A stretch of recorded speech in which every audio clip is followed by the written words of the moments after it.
What's going on, guys? My name is Martin. This is Cooper. We've been working on doing some videos lately and just getting those up and rolling over some of our workouts. We want to try doing something a little different where we're sitting down and actually talking through what we're going through and give you a little bit of our personalities and who we are. This is probably your first time hearing my voice if you're one of our 3 or 4 people that have watched some of the other videos before. So welcome. Probably isn't what you were expecting it to be, so I apologize. But we're going to jump into it. We have a workout that we did. We did this one Sunday, was it, or Tuesday? 26. It was Monday. Yeah. It was Monday. So it was a very good video. I think in this one we do a little bit of bench. Just bodybuilding stuff in general. Trying to transition more to that than pure strength. Oh, we did OHP, which is, I guess, not bodybuilding, but... To give a little background too of like what I've done with lifting in the past and with bodybuilding, I used to get really into it back after high school, and did that for a while. And I'm going to do a whole video about this, about my whole journey and where I came from and what my goals are with this, and kind of what I've been going through with it. But something I kind of went on and off with for a while and kind of have started to get a lot more into it and almost make it a career path to some extent, as I'm going back to school for exercise science and stuff like that. But something I've dabbled with in the past but want to spend more time going deeper into in the future. So I'm a little bit newer. Coop's the one that's been doing this a lot more than I have, and has almost been the more coach for the two of us. But I think we both have different things that we kind of bring from what we've done in the past that are a little bit different. I don't know if we've talked about this a little bit about how I've done more just true bodybuilding stuff in the past and how you've done a lot more like power training or a lot more compound stuff. So I think there's definitely two sides that kind of factor into this. But before we get it started, do you have any other things you want to add in with that? Yeah, just for my my background, make it super brief. Lifted in high school with sports teams and stuff. Took a break in college and then kind of came back a little bit later. And I've been doing it pretty consistently for the past couple years. So I've been doing it a little longer, but also had a big break. And yeah, mostly just doing compound movements. So Martin has a lot more experience with doing like bodybuilding and stuff. So he's teaching me that. I'm teaching him more of the compound movement stuff. I'm a little bit stronger just because I focused on that. But he's definitely like better at the, all the bodybuilding stuff. So we're trying to learn from each other, teach each other, and we both motivate each other. And that's kind of why we're doing this, and also just want to put out there what we're doing as we progress. So we're starting off. We'll get this going full screen for us. Just jumping off into some bench here. I think you're doing what? 275. Yeah. So basically what we're doing, like I said, I have a little bit of a head start in the strength aspect. So we just slapped to 45. We would alternate between the sets. And I had a weird obsession with wearing a hat during this workout. So did I. So his was like a beanie, which is probably something I should start wearing. But my hat is an old fisherman's hat that kept sliding off. And you'll see later when I take it off, I gain like infinite strength. So, I mean, it's literally apparent. But yeah, so Martin going with 185 here. And one thing I noticed on this was like, it looks like you're getting leg drive, which I know is an issue for both of us of just having that stability. And I don't know if you've been working on that, but it looked like you had a really stable base during this. So it is. I think we do, if I remember, I think we do overhead press after this. But I think if there's anything, as weird as it is, I think the leg drive that I've used in overhead press is translated to bench more, just because I've kind of gotten like, oh, hey, this is like if you're trying to power up, like feel that kind of working from the floor on up. And I think that's really easy to feel in overhead press, to kind of go through and be like, okay, now I can feel that drive from the floor and kind of push it up from there, which is a lot harder with bench, I think, to feel because you're laying down. But I think we were doing, what did we end up doing, like 5-7 reps or something like that? We're going a little bit higher with reps. For OHP or for bench? No, for bench. I think we did like 7 to 10, right? Yeah, I think we're trying to get in that kind of medium, slightly higher range. And depending on what weight we're using, it differed. But yeah, that's definitely one thing I noticed too when I started doing OHP maybe like a year and a half ago. Mine was not very good. It was like 165. I mean, relative to like my bench and stuff. And as I increased it, I learned a lot of foreign cues. And one of them is like using your legs just as a stable base. You don't obviously push with your legs, but you're like squeezing your legs using your glutes. And that's how leg drive works in bench. So I was able to increase my bench to a pretty significant degree, even though I had been stuck for a long time around the 300 range. So I think OHP, both in terms of the muscles it uses, as well as teaching you leg drive, core stability, everything like that, it's the most underrated compound movement, I think. So I really like it, and we're both strong at it, so it makes it a little bit more fun to do. But yeah, I actually never even did OHP until probably like a month ago, month and a half ago. I never even heard of OHP, like literally never seen it, didn't know. I think it was introduced as strict press to me, and I was like, what is this? And I started doing it like I think a year and a half ago, and I added strength to it so fast that I started to do it more, and it just became it's probably my favorite exercise at this point. But I do like bench. But this is starting to bring back memories as to why my chest was so sore the next day, because I think I'm doing like 20 reps here at this point. Yeah, I mean, in this we did a lot of sets too. Usually we do easier sets where we don't push ourselves as much, and this one was I hadn't done a free weight bench in like a week or two. Martin took a while off.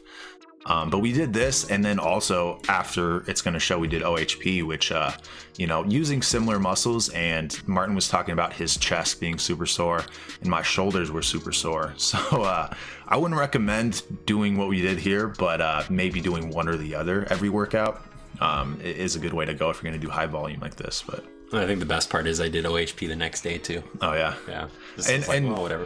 For reference, I'm actually in like a deload type of thing. So I've been going every day for so long. So this is my third day in a row that I haven't worked out, and I actually signed up to his gym today. So we're going to be working at a different gym. This is not the one.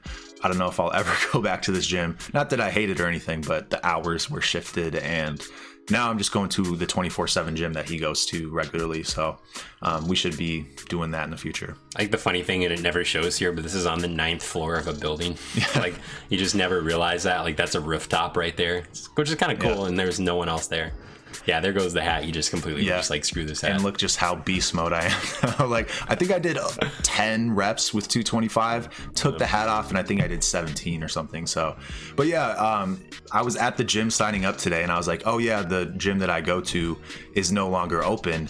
And he's like, oh, what's going on? I was like, it was attached to the building that I work at, and I work at a restaurant. And the guy's like, you have a restaurant and gym combined in the same building? I was like, no, it's like a huge building. So yeah, this is the 9th floor. I think there's like 11 or 13 or even more floors. So it's crazy. You can see it a little bit right here too. Yeah, now we're going into the OHP, and I think we just for me, I just did a 25 on there. So I'm lifting 95. And I think just trying to go for like 12, 15 reps, if I remember. Something along there.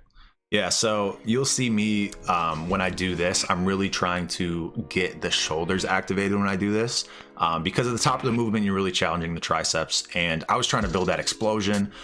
When I first started to increase my OHP, I did a ton of reps because that's how I used to train. I would do like one set AMRAP, and then I would drop the weight, do it again, rest. And that built a lot of my lifts, my bench press, my OHP. So there's a ton of different ways to train. It's I found with OHP, low reps works, but I like to implement stuff like this as well, doing some partial range stuff. So I think that's been one of the biggest things that I've noticed has kind of been a growing thing for me too, is doing OHP. Like I've been trying to stick to that like 3 to 5 rep range. Right. But that's been, I think we were talking about like when I started, I think my 1 rep max was 135 for it. Yeah. And now like repping out 135 is, because I went and did OHP the next day, I was like repping out 135. Right. It's like, cool. It's at least nice to see, like I said, it was new to me, but it's nice to see that just very quick advancements to it.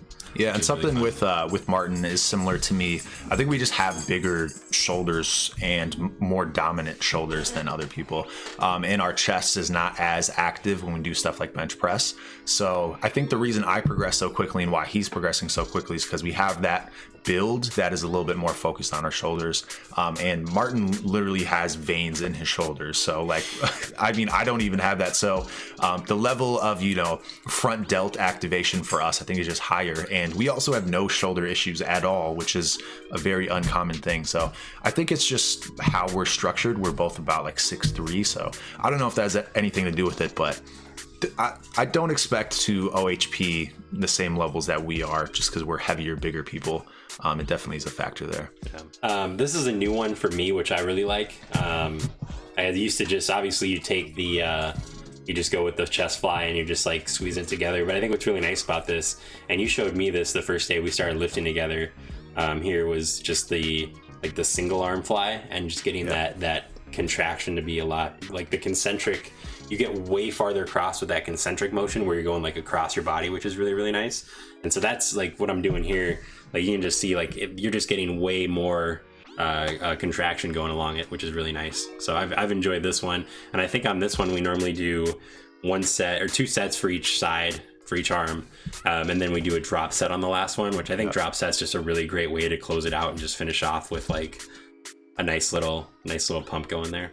Yeah, and one thing, I've kind of become obsessed with drop sets recently. But like I say, with everything, there are so many different ways to attack something. So like you get obsessed with one thing, but you have to do a variety of different angles, a variety of different, rest periods, rep ranges, everything. So I actually learned this, and I don't go as far over on these reps as I do sometimes, but I think it was James English, whatever the guy who's, Gorilla Mode, David Lade, all those like New Jersey guys or whatever. He's friends with them, and he was, dude is jacked, and he was talking about he gets a crazy pump when he is able, because if you think when you're doing a chest fly, either with the dumbbells or with the pec deck here, you can only go to this level, whereas when you have one arm, you can actually go further. And so you're not getting the same stretch, but it's a different thing. So this machine can only go so far back. So if you're trying to get the stretch on your pecs, maybe go with dumbbells. But again, there's so many different ways to do exercises, and you got to find ones that you're comfortable with, as well as ones that you really feel the contraction with. And then you also have to mix it up. So we just do a variety of things, and this is one that I found to be really good. Yeah, I think it's just a really clever way to do it too. Yeah. To just be able to go one arm and just kind of feel like going that way. Yeah, and you see like the way Martin's doing it, he's getting such probably a better contraction than me, because he's taking it so far forward. And I don't know why my reps don't really look like that, but that's the main point of it, honestly, is to go past that midpoint of your body. So it's not about doing more weight with one arm. If you do like a leg curl and you only do one leg, it's not the same. So here we're doing lat pull down. I'm just kind of going into it. I originally did the supinated grip because I know you were kind of showing me that, and it felt good for a while. And I think as I got more into like a pronated grip and kind of getting that wider angle there, I think my biggest thing for a while, and this is one of the groups, like one of the muscle groups that I had no connection with, was my lats, where I just have no idea how to like tire out my lats. But I think that's in the last like few days, I think that's been one of the things that I've noticed. Like today I woke up, I was sore from my lats from yesterday. Right. And I think that's just like starting with the supinated for me at least, and going closer in was a great way to kind of like go lower weight and squeeze at the bottom. And then once I kind of got the hang of like, okay, this is the squeeze, this is what it feels like, then I kind of went back to like the pronated, right, and then just kind of focus on that. Cause like, it's a hard, at least for me, that's a hard muscle group to really find a connection with. Yeah, for me, the reason I recommended that is because that was the same. I started training lats and shoulders around the same time I started doing overhead press, and I didn't get that same level of contraction doing it like this, where now I can, but when I first started, it helped to go supinated. And then here we go with behind the neck presses. We both feel like this burns our shoulders really well. And like I said, my shoulders were fried, which is saying a lot for somebody like me who's so shoulder dominant. And I think it's just because we did OHP as well as this in pretty heavy quantities. So this is a great movement, though. Yeah, I think this has become one of my favorites to do regularly. Just throw like a 25 on each side and just keep that time under tension like crazy. Because I mean, we're probably doing like 20-second sets here with this, where we're just nonstop getting those contractions. So there's just a lot of time under tension with it. It feels really, really good. At least that burning sensation you get, get that little build up in there, and it just tires out your shoulders real quick.